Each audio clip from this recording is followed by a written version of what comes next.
Washington Post reports that up to 12,000 Air Force personnel are rejecting the Pentagon mandate and refusing to get vaccinated for COVID-19. Overall, hundreds of thousands of service members are unvaccinated. Those who do not get the vaccine could face dismissal from the service and even charges in the military justice system.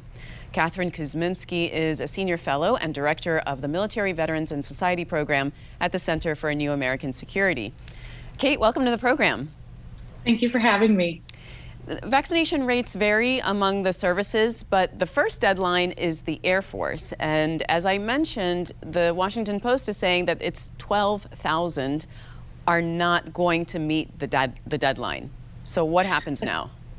That's right. The first deadline was the Air Force, which was yesterday. So we're waiting to see how the Air Force is going to respond to those who are refusing the vaccine to date. There are a number of punitive actions that are available to the Air Force, but of course, 12,000 individuals is anywhere between 3 and 5 wings of individuals in the size of Nellis Air Force Base. So it would have a significant impact on Air Force readiness. I thought it was interesting that the punishments are not uniform across the services. So some are talking about administrative action, others are talking about court-martial. That's right. So the fundamental issue is the refusal to follow a lawful order, which is subject to an Article 92 charge under the UCMJ. But the services also have to think about how to maintain readiness and balance those issues. So there's a range of punishments that are available to them, or remedial actions, anything from denying a service member the ability to move or to attend a school or to be considered by a promotion board, which will of course have long-term effects on their careers. Well, you mentioned readiness, so that's obviously going to be a big issue. Like, what kind of readiness issues are we going to face if service members leave, whether voluntarily or are discharged? There could be a real range of outcomes.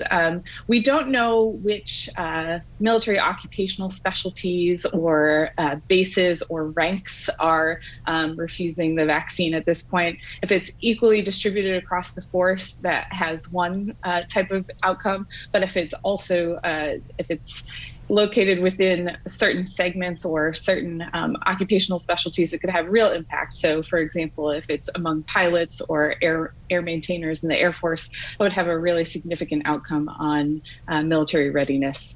What do you think the military is doing? What should they be doing to prepare for this? Well, they're certainly thinking through the range of options. One interesting fact is that while the mandate came down from the Secretary of Defense, each of the services is able to set their own guidelines and timelines. And so we see a real variety across the services. The earliest deadline being yesterday, which was the active duty Air Force, a number of deadlines coming at the end of November and through December for the other active duty services.